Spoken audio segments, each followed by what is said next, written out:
un drame auquel elle ne... En septembre 2019, Hélène Ségara s'emparait de son compte Instagram pour annoncer la mort de son père, Bernardo Rizzo, à l'âge de 73 ans. Un véritable coup dur pour la chanteuse, qui à ce moment-là faisait face à sa maladie, une dégénérescence maculaire dont elle est atteinte depuis plusieurs années, et pour laquelle elle a déjà subi pas moins de 17 opérations. Déterminée à affronter la réalité, Hélène Ségara admet s'être découvert une force en elle qu'elle ne soupçonnait alors pas, et a notamment eu l'idée d'écrire un livre sur cette force mentale qui peut aider à surmonter bien des maux.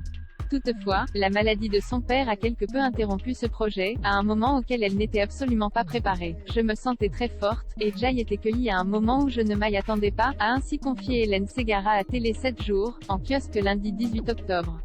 Au moment de la disparition de son père, la chanteuse confie notamment avoir été inspirée pour écrire un chapitre sur le fait que l'homme n'est pas infaillible.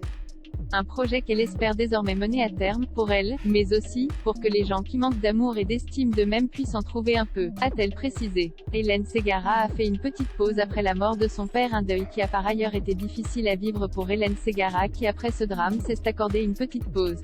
Le temps de vivre auprès de ceux que j'aime, ces moments intimes et fragiles que nous traversons tous, avait-elle confié. Mais malgré ces épreuves, la chanteuse confie aujourd'hui qu'il y avait alors deux manières de les aborder, par le questionnement, ou par le déni et la fuite. Et c'est bien en y faisant face qu'elle a choisi de les surmonter, elle qui s'est également confiée comme rarement à propos de sa maladie.